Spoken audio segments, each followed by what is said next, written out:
અહેમદાબાદ મિત્ર ન્યૂઝની ટોપ 10 ખબરોમાં આપનું હાર્દિક સ્વાગત છે.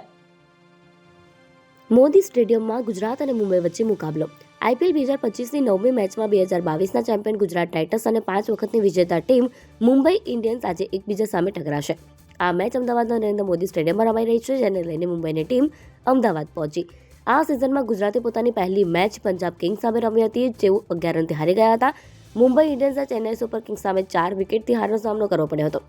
આવી સ્થિતિમાં બંને ટીમ આ મેચ જીતીને વર્તમાન સિઝનમાં પોતાનું ખાતું ખોલવા માંગશે. કારની સ્પીડ ચેક કરવા ટેકનિશિયનની મદદ લેવાશે.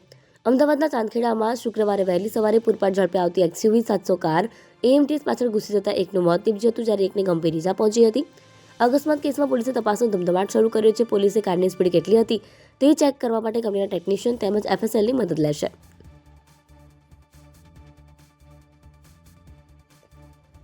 ઉનાળામાં ભારે વરસાદની આગાહી. હવામાન વિભાગ દ્વારા ભર ઉનાળે ગુજરાતમાં માવઠાની આગાહી વ્યક્ત કરવામાં આવી છે. એપ્રિલની કાળઝાળ વરસતી ગરમીમાં 31 માર્ચથી એપ્રિલના પ્રથમ 2 દિવસ દરમિયાન વરસાદ વરસી શકે છે. સૌરાષ્ટ્રના કેટલાક જિલ્લા, દક્ષિણ અને ઉત્તર ગુજરાતના કેટલાક ભાગોમાં ગાજવીજ સાથે હળવાથી મધ્યમ વરસાદની શક્યતા છે. આ સાથે આગામી 5 દિવસ દરમિયાન મહત્તમ અને લઘુત્તમ તાપમાનમાં પણ વધારા પર નિયંત્રણ લાગશે, એટલે કે ગરમીથી આંશિક રાહત મળશે. બીજી તરફ માવઠાને કારણે ખેડૂતો ચિંતિત થઈ શકે છે.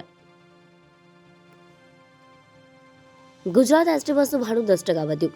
ગુજરાત રાજ્ય માર્ગ વાહન વ્યવહાર નિગમ દ્વારા મોટો નિર્ણય કરવામાં આવ્યો છે. એસટી નિગમ દ્વારા ચાલતી બસ સેવાના ભાડામાં 10%નો વધારો કરાયો છે. મધ્યરાત્રિથી નવા ભાડા લાગુ કરવામાં આવશે. એસટી નિગમના આ નિર્ણયથી રાજ્યના 27 લાખ મુસાફરોને સીધી અસર થશે. ઇમ્પેક્ટ ફીના લોકદરબારની તારીખ બદલાઈ. ગેરકાયદેસર બાંધકામ કરનાર લોકોને તેમના બાંધકામોને કાયદેસર કરવા માટે રાજ્ય સરકાર દ્વારા લાવવામાં આવેલા ઇમ્પેક્ટ ફી મામલે મ્યુનિસિપલ કોર્પોરેશન અને ટાઉન પ્લાનિંગ એન્ડ એસ્ટેટ વિભાગ દ્વારા યોજાનારા લોક દરબાર અંગે ભાજપના સત્તાધીશો સાથે સંકલન કર્યા વિના તારીખની જાહેરાત કરી દેવામાં આવી હતી, જેથી ભાજપના નેતાઓની નારાજગીને પગલે તારીખ બદલવામાં આવી છે. હવે એપ્રિલ મહિનાની 9 એપ્રિલથી લઈ અને 2 મે સુધી અલગ અલગ તારીખે અલગ અલગ ઝોનમાં લોક દરબાર યોજાશે. આગની 3 ઘટનાઓ બની. શહેરના વિવિધ વિસ્તારોમાં 3 આગ લાગવાની ઘટના બની હતી. ચંડોળા તળાવ પાસે આવેલા એક સાયકલ સ્ટોરના ગોડાઉનમાં ભીષણ આગ લાગી હતી. બાજુમાં ઓઇલની ફેક્ટરી પણ આવેલી હતી, જેમાં પણ આગ ફેલાઈ ગઈ. વટવા જીઆઈડીસી ફેઝ 1માં પણ ઓઇલની ફેક્ટરીમાં આગ લાગી, જ્યારે રાત્રે Bopal Guma pleasure club road પર ગુલમોર નિર્વાણા નામની બિલ્ડિંગમાં 2 મકાનોમાં આગ લાગી હતી. જોકે ફાયર બ્રિગેડની ટીમો તાત્કાલિક ઘટનાસ્થળે પહોંચી ગઈ હતી, આગ પર કાબુ મેળવ્યો હતો અને ત્રણેય ઘટનામાં કોઈ જાનહાનિના સમાચાર નથી.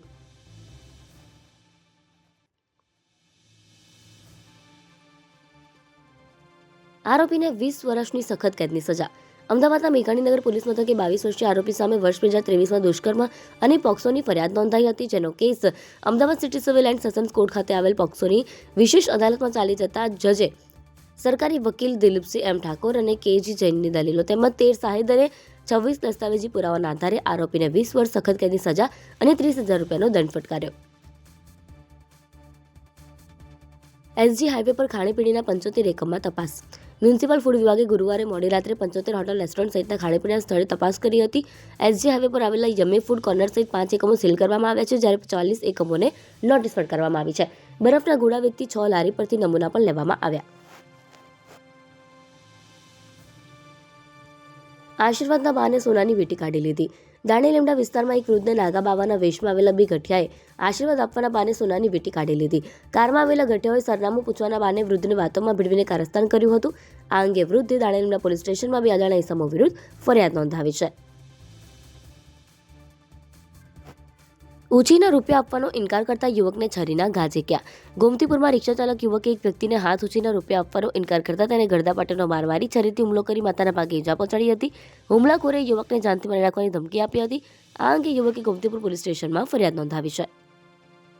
અહેમદાબાદ મિત્ર ન્યૂઝની યુટ્યુબ ચેનલને સબસ્ક્રાઇબ કરો અને બેલ આઇકન જરૂરથી દબાવો, જેથી મહત્વના સમાચાર આપના સુધી જલ્દીથી પહોંચે.